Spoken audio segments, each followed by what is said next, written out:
Hey there, we're the West Lot Pirates, and welcome to the show. We're here to share our thoughts on Northwestern athletics and college sports, thoughts and analysis from the visceral to the statistical. We run our tailgate with the red pirate flag flying high above, as we give no quarter, especially the fourth. I'm Sam Walter. I'm John Lacombe. And I'm Eric Skozgaspo. Well, today we are here to talk about Michigan, a team 2 years removed from a national championship run, a team that continues to have Ohio State's number year after year for the past several years. A team that we're playing at Wrigley Field this year, so I would imagine in much the same way as Wrigley Field was completely red for the Ohio State game last year, I would imagine, the Michigan blue is a little bit different than Cubby blue, so it's not going to look exactly like a Cubs game, but I'm anticipating a high percentage of blue in the stands at Wrigley. If there is any Big Ten school that has a greater representation, and I'm talking about volume, in the city of Chicago than the Ohio State Buckeyes, it is the Michigan Wolverines. And I'm not sure that it's close. I know that both Michigan fans and Ohio State fans will somehow get pissed at me, but it will be equally gross this time as it was last year when Ohio State came. Maybe it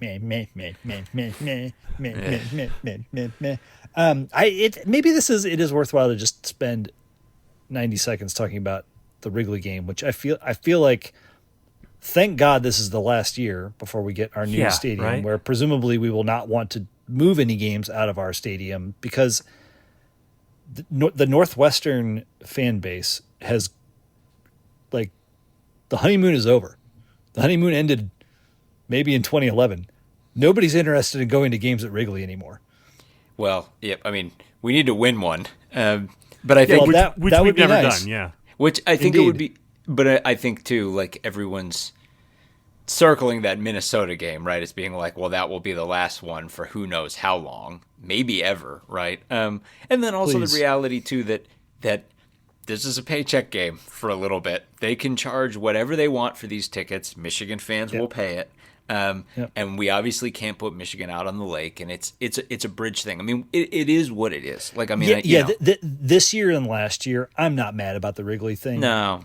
Right? And especially because of the way the home stadium came together on the lake. And this is like a necessary evil, and I get it, and it's fine. I don't, especially once we get the new Ryan Field, which is going to be glorious in so many ways. Like, please don't move any games outside of the new Ryan Field. Thank you.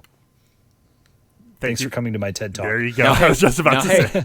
Now, we'll circle back eventually, and maybe there's, with all this said, maybe there is a recipe for us to do something special in front of all of those Wolverine fans in Wrigley Field. But I think Michigan's going to be an interesting one to talk about today. Maybe we can play Eastern Illinois sometime in Wrigley and get off the schneid. There you go. Sure. So, John, Michigan's defense. It's great. Yeah. It's been great. It's fascinating to me right now, this particular unit that we're going to see in 2025. It's fascinating to talk about because it's loaded with big-time recruits. It's very well coached. It was great last year. It was phenomenal 2 years ago. And despite all this, it's just so easy to point to the way to attack this Michigan defense. Now, let me quickly jump in and say, there's a huge difference between saying this is how you attack a defense and then saying this is how you will succeed attacking this defense. Question? Yeah. Do you think Northwestern could effectively attack this defense by not throwing the ball to Jeremiah Smith? Possibly. Yeah. Would that work? Yeah, maybe. Yeah, exactly. It's a bold move, Cotton. Let's see how they deal with it. Man, there's just some of our OSU fans from the College Huddle Network just caught a wicked stray if they're listening to it. They all just twitched. But no. So it's the fascinating thing about this is this iteration of this year in, year out great defense that we're going to be seeing in Wrigley, considering again what their pedigree is, it sure as heck seems as if they are loading all of their eggs into one basket. So You probably remember, you're probably trying to forget, Michigan had an unreal defensive line last year. Star-laden, deep.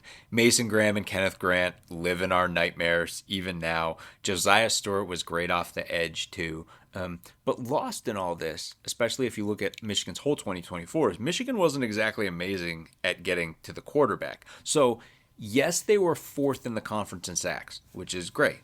But if you take out Stewart's contribution, and he was really kind of their edge rushing guy, they dropped to ninth.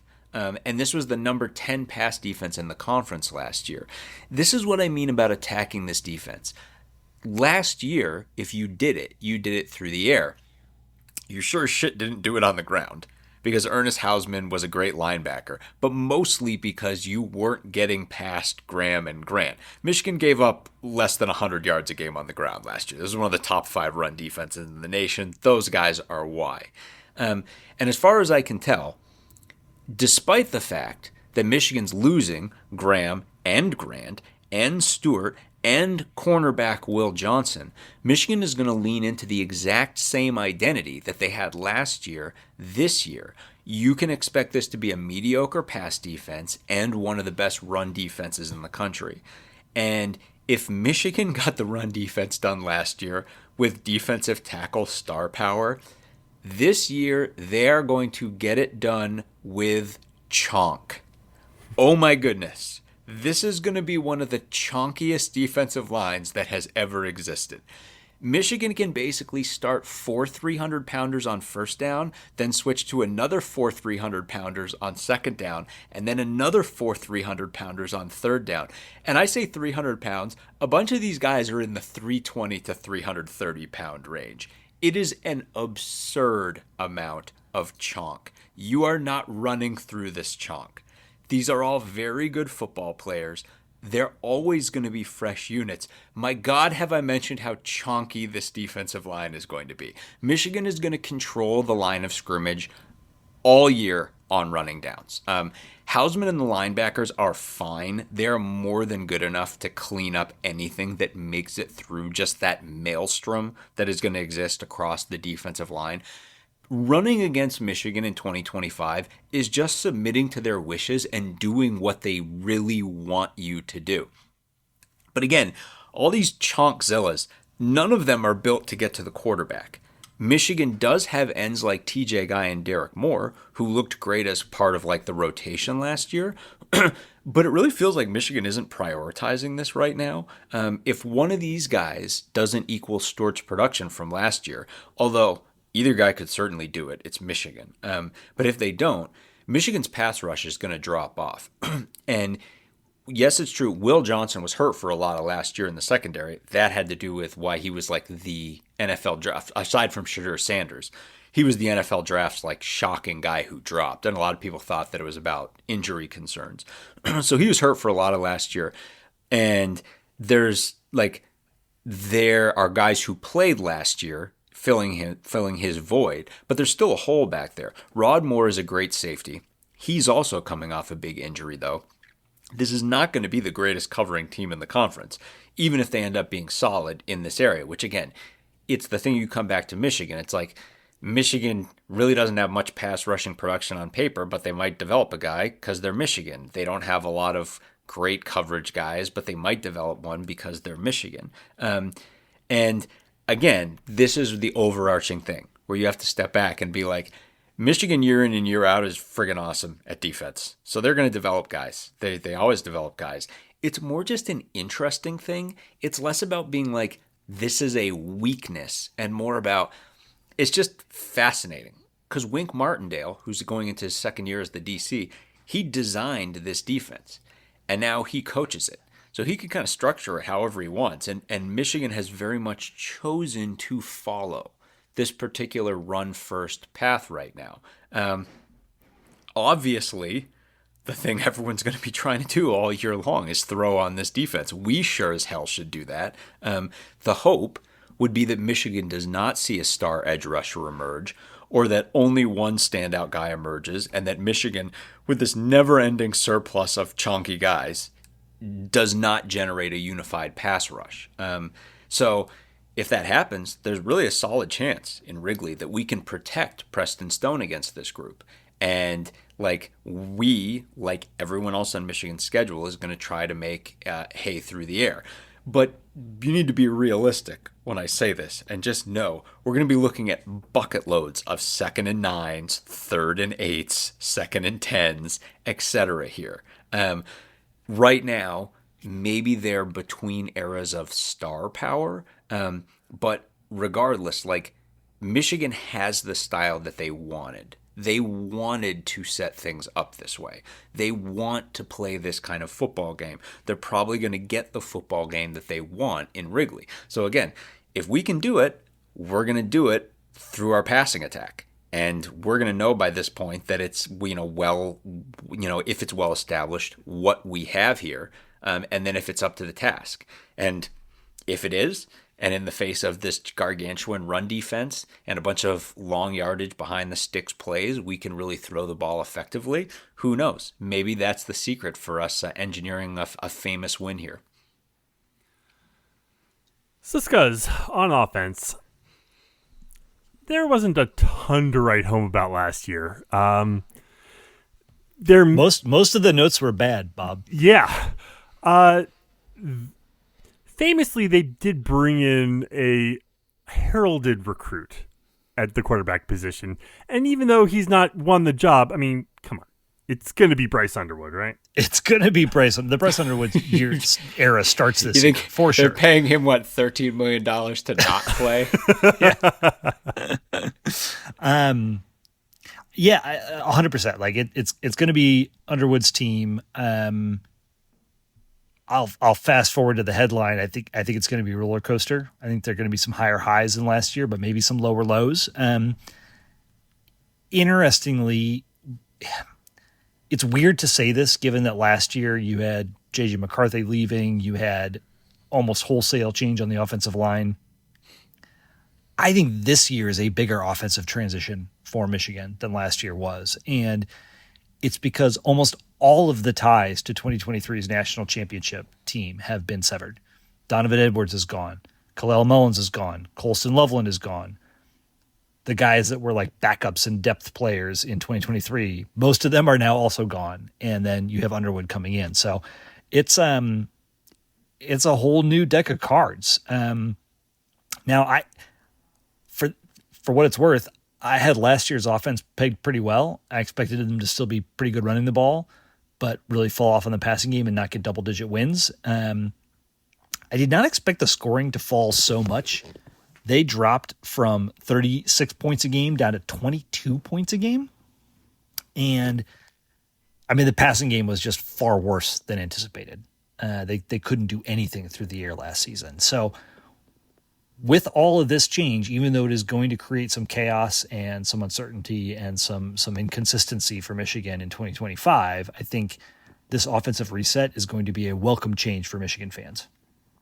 So we're going to play this preview. We're going to just start with what we know and work our way down into what we don't know. So this is a descending order of what I think that we know about Michigan's offense this year. Bryce Underwood is going to probably be pretty good at football. Dude is big. He's confident. He's extremely talented. Obviously, he's a true freshman, so there's going to be growing pains. There's going to be ups and downs. But he comes in as what feels like a much more kind of stable, impactful entity than like a Dylan Raiola coming into Nebraska last year. Doesn't mean he's not going to make mistakes. He's going to, but his physicality and his what just appears to be maturity at this stage seem really, really good. They've got some insurance in Fresno State's former starting quarterback, and then Davis Warren, who was started for Michigan last year. But this is Underwood's team. It's Underwood's season. He's going to play all the snaps unless he gets hurt. If he is 3/4 of the freshman starter that Raiola was at Nebraska, I think it'll be an improvement on the position for Michigan, and folks are going to be at least marginally happy. So, number 2, so running back. I think we know that the running backs at Michigan are going to be pretty good. Justice Haynes comes over from Alabama. He averaged almost 6 yards per carry there over the last couple seasons. It was in like kind of partial starting running back duty. I think he started like 6 games, played sparingly here and there. Transfer Alabama running backs have generally done pretty well at their next stop. And this is a very running back friendly system. It's what Sherrone Moore wants to do. It's what's been their primary bread and butter for years. They also have Jordan Marshall, who was a top flight freshman coming out of high school last season. He got very few carries, but he did return kicks. He averaged 25 yards per kickoff return. He's going to be the number. These guys are both going to play a lot, but they're strong. Michigan generally is pretty good in this phase of the game. Third on the what we know list, and this one should indicate that there might be a problem coming. They have a really good blocking tight end / fullback in Max Bredesen. You might say, come on, Scuzz, this dude's just going to slot in where Loveland Coulson was. And I would respond, Bredesen has played in 43 games over the last 3 seasons and has caught 10 total passes. Oh, wow. Wow. Dude is really good at pancaking other guys at the point of attack, but the receptions are going to have to come from elsewhere. And this is where we start to get a lot less confident. So the receiver group is a gigantic question mark. And it's not exactly their fault. We just don't know. The passing attack last year was so anemic, it's near impossible to grade these guys. Colson Loveland, who was the number 1 receiver last year from the tight end position, he's gone. He had 2 times more catches and yards than anyone else. And the number 2 guy is also gone. They have a bunch of dudes coming back. Samaj Morgan, Frederick Moore, Marlon Klein. We just don't know what these guys can do. Importantly, none of them are super pedigreed on paper. They do have Donovan McCulley, who comes over from Indiana. This is pretty interesting. So he could not crack Cignetti's lineup at all last year. And that was after catching 50 balls for 650 yards the prior season at IU. He's also 6'5" and 200 plus pounds. There's a red flag in there somewhere. I know Indiana has a couple really, really strong guys at receiver. Let's just file that away in the ever thickening file on like Kurt Cignetti is not someone you want to screw with, and people need to not. It's like being like, what do you think that means? Probably that this dude's not as good as the other guys. Yes, or it's just not as bloodthirsty. I don't know. We'll see. They also add UMass's leading receiver from 2023, and then they've got a super highly rated freshman, Andrew Marsh. But the headline here, and I mentioned it a second ago, unlike Michigan receiver cores of the past, this one does not have a lot of high pedigree guys on paper. McCauley is easily the guy that had the most pedigree coming out of high school, and that's probably just because of his size. And outside of that size, there's not a single guy on here that shouts big play receiver. Even that season that McCauley was playing great at IU, he only averaged 12 yards per catch. So this team that wants to bludgeon you at the point of attack with their running game and then stretch you with excellent receivers off of play action, I don't know that they have those receivers. It could have been more about, for McCauley's part, it could have been more about the QB and the coach. 2 seasons ago at IU, for these other guys, they didn't get a chance to really perform this past season. Underwood will certainly find moments with these receivers. They're not at Michigan because they suck at playing football. There's talent in the room, there's athleticism in the room, but this is not going to be a dynamic, top flight passing attack. It is going to be a big time work in progress. And that's going to be exacerbated by the offensive line. I know that recruiting rankings aren't everything, but recruiting top-end offensive line talent is precisely how Michigan got a leg up on Ohio State the last 4 years. They built a stronger, more pedigreed offensive line pipeline, and I'm just not seeing it on this roster. This year, 2 starters return in center and left guard, but there is very little interior depth.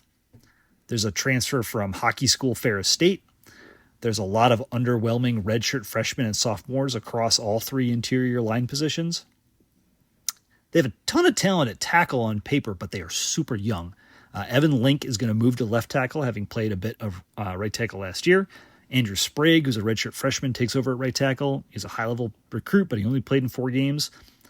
The depth is 2 super highly rated freshman tackles and a transfer from Cal Poly. This is not a lot to work with. I mean, maybe in 3 years these guys are going to be fantastic, but this feels like the bottom of the trough, if you will, as they come off of the high of the 21, 22, 23 seasons. Sherman Moore, for his part, was a tremendous with this offensive line under Harbaugh. And he become, taking over as OC and now head coach. You have to give him a little bit of the benefit of the doubt from a development standpoint, from a cultural standpoint, but they were bringing in top flight high school recruits in those days, and they are not right now. Grant Newsome is the current O-line coach. He's only been a position coach for 3 years, and last year was his very first coaching the offensive line. So depth and youth are just major issues here. And it feels like this offensive line has been in free fall since they hit their kind of peak in 2023. So to recap, we know that we have a tremendously gifted, albeit brand new quarterback. We have talented, kind of proven running backs. No clear big play threat at wide receiver or tight end. And a seemingly paper thin and really young offensive line. It's also a brand new offensive coordinator in Chip Lindsey coming over from UNC. This is not a recipe for we get a lot better on offense kind of year.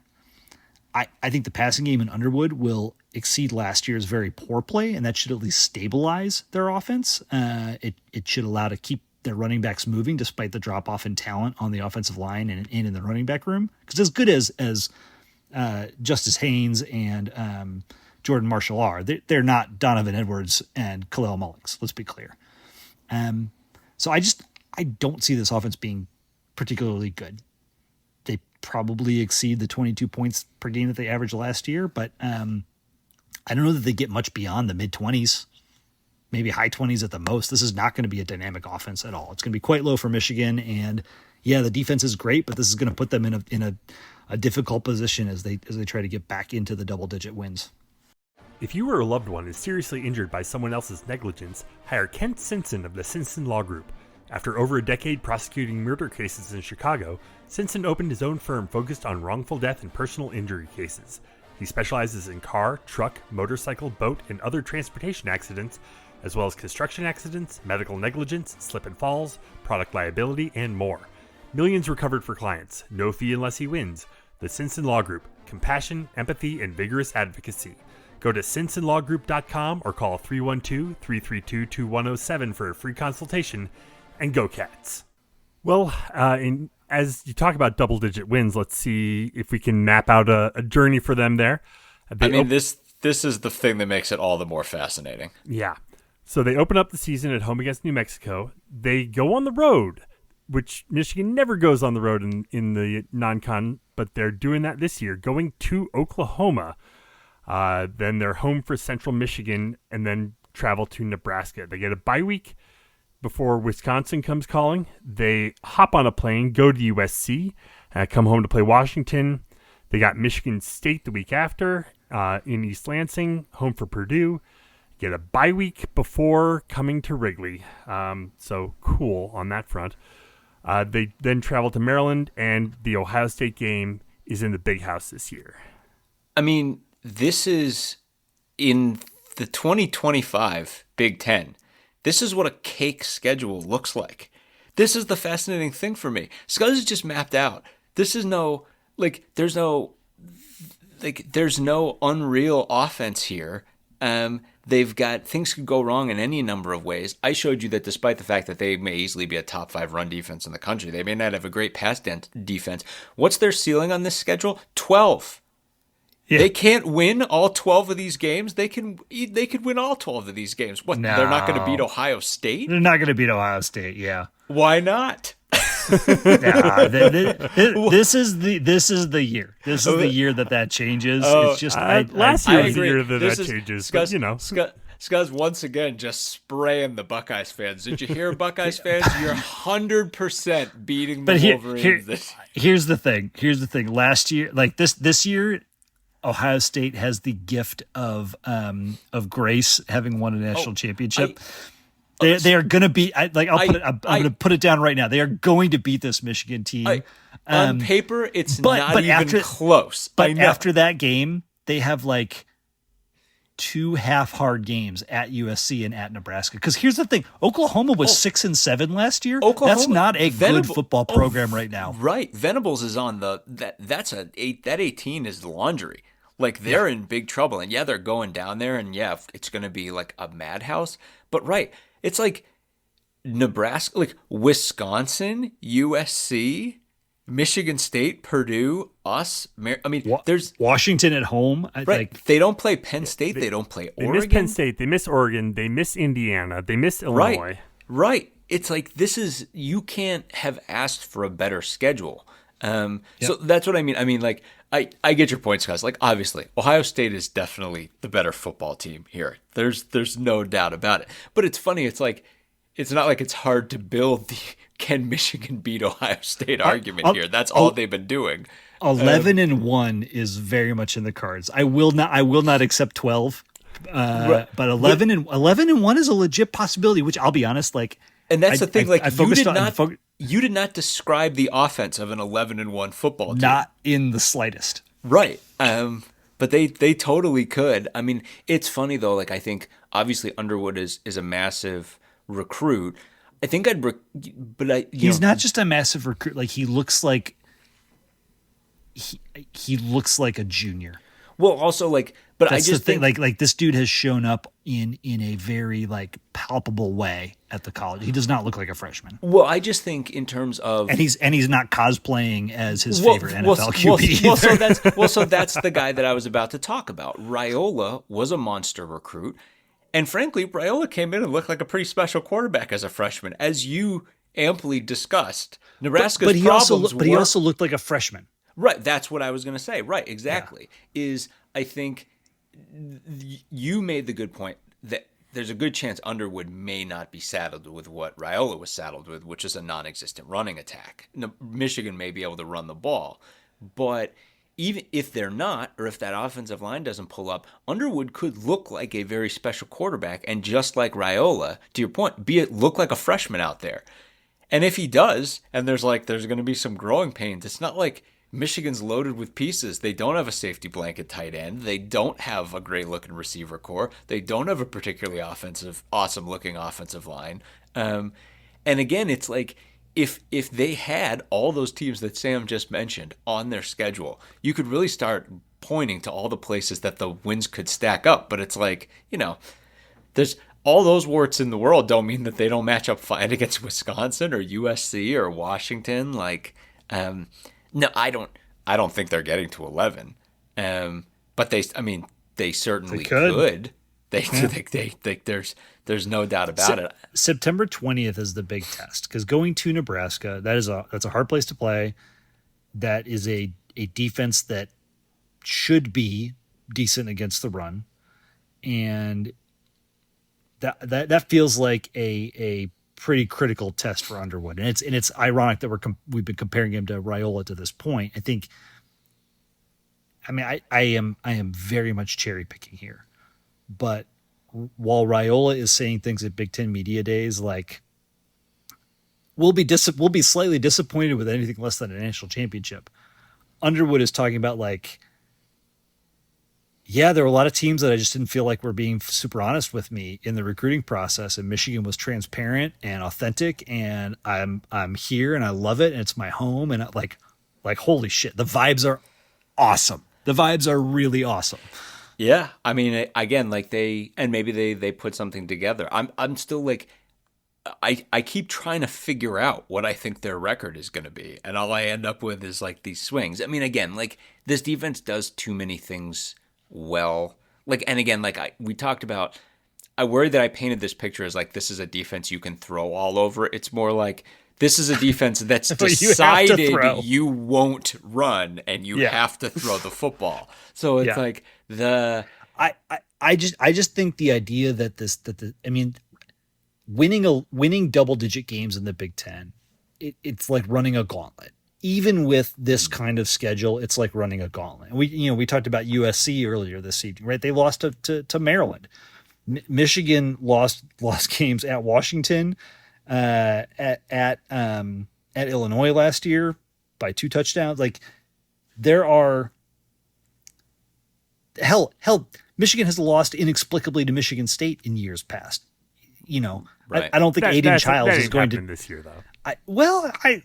Weirder things have occurred. That's the thing. And this is a Michigan team that has enough warts and enough question marks that even if they're good enough to win 11, they are not going to have the consistency to win 11 unless they have a very uncommon kind of season. And so at some point they're going to shit the bed and they're going to get up against it and they're going to have a bad day and they're going to lose to a team that they shouldn't lose to. May that happen on November 15th at Wrigley Field. But for that reason, I just don't believe that they can run this marathon and get to 11. 10 feels like it's very much in the cards. It does. I mean, that's the thing. Like, you're right. I think 10 really does. I can't believe in 2025 that their stretch, Wisconsin, USC, Washington, Michigan State, Purdue, Northwestern, Maryland, you don't get a better 7 games in a row than that, right? Easy, yeah. Yeah. And like, they get Washington at home. Who cares that they're at USC? And I'm not saying they couldn't lose games here. Like that, USC and Washington are the 2 most circleable ones in there. But that's 7 games in a row. Michigan was worse last year, and they beat a better USC team, in my opinion, last year. Now it's on the road this season, but again, the idea that that's a mismatch is a misnomer. It's not. Yeah, no. 10 feels right to me. And again, like the schedule has as much to do with it as anything. If they get a special freshman year out of Underwood, they can walk to 10. If he's really the real deal like that quickly, there's just not a lot here. If things go sideways, their floor is their defense just makes their floor so high. Like I don't think they can fall below 7. No. There's just maybe even 8. No. Yeah, that's the thing. Okay, like Ohio State. I mean, I know, like everyone's like, I really want to throw us in this group, folks, but we all know the situation with Michigan. And like I know that we are technically the home team here. That's not how the game's going to feel. Nope. There's just Michigan's had our number for so long. I'm not saying, look, you get a special game out of Preston Stone and he can really throw the ball.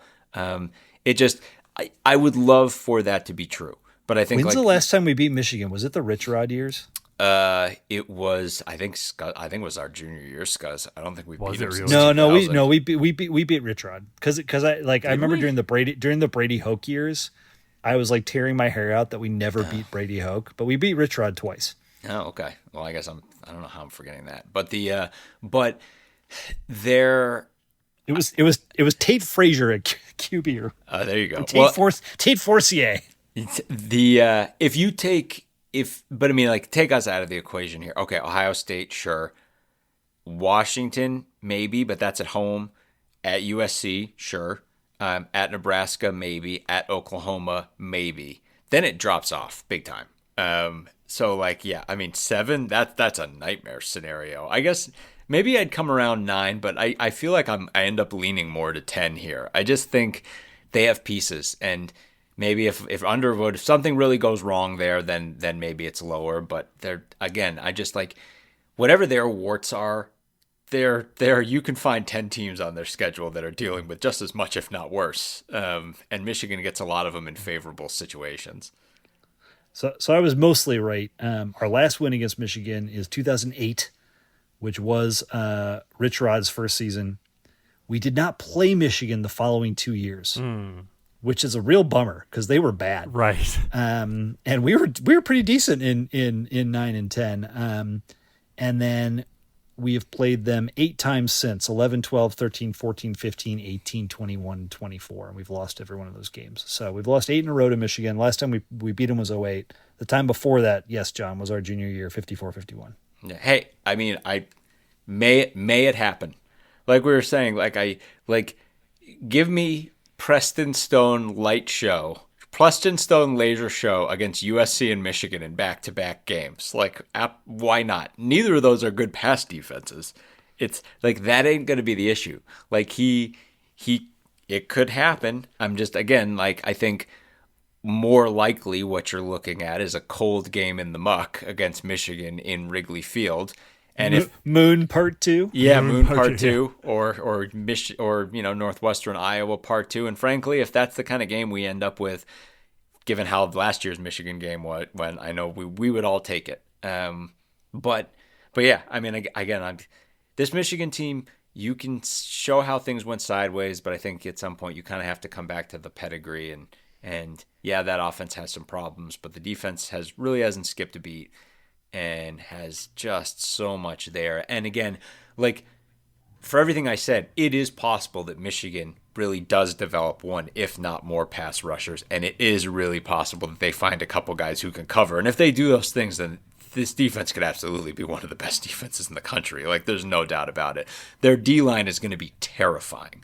Again, it is just a pig pen from hell down there. And no one's going to be able to deal with that. So I mean, again, there's just a lot here. The pedigree is here, but yeah, I don't know if they had to play the harder schedule, but they don't. Yeah, it's so I will say I'm no Michigan fan. I like how Sharon Moore acquitted himself over the last 2 years, especially having to fill in for Harbaugh. And when the multiple times that Harbaugh was suspended, right. I think it was twice, right? And it is, I like that this year sets up in a way to very much give him a shot of kind of getting through the transition. So many times, the coach that comes after the big coach that wins it all, et cetera, just gets dealt a raw deal, right? A lot of the talent leaves, you get turnover, yada, yada, yada. Michigan has had that, but this season kind of sets up in a way to almost allow them to get past that and get to Moore's third year as head coach and to really see what he can do with a guy like Underwood and to rebuild this team in the image that he wants to build it in. I think that's kind of cool. I don't think a lot of the heir apparent type guys that take over for quote unquote legends get that opportunity. And I think it's cool that he's going to have it, hopefully. Any last thoughts on the Wolverines? I mean, with everything that we just said, let's go into Wrigley and beat them. Come on. We talked about this monkey in Wrigley that we have to get off our backs. What better way to do it than to beat the Michigan Wolverines in Wrigley Field? May it happen. May we find hell of a way way to go out. Yeah, for sure. Yeah. Well, on that note, we'll go ahead and leave it there for tonight. Head to our website, westlawpirates.com, where you can leave comments and questions. Find us on Facebook, Twitter, Blue Sky, Instagram, YouTube, at Westlaw Pirates. You can always email us, westlawpirates@gmail.com. Tune in next time as we give our visceral and statistical views on Northwestern athletics. Look for us in the West Tech lot of Martin Stadium flying the red pirate flag, because we give no quarter, especially the fourth. For John Lucombe and Eric Scousby, I'm Sam Walter. Thanks so much for listening. We'll see you next time.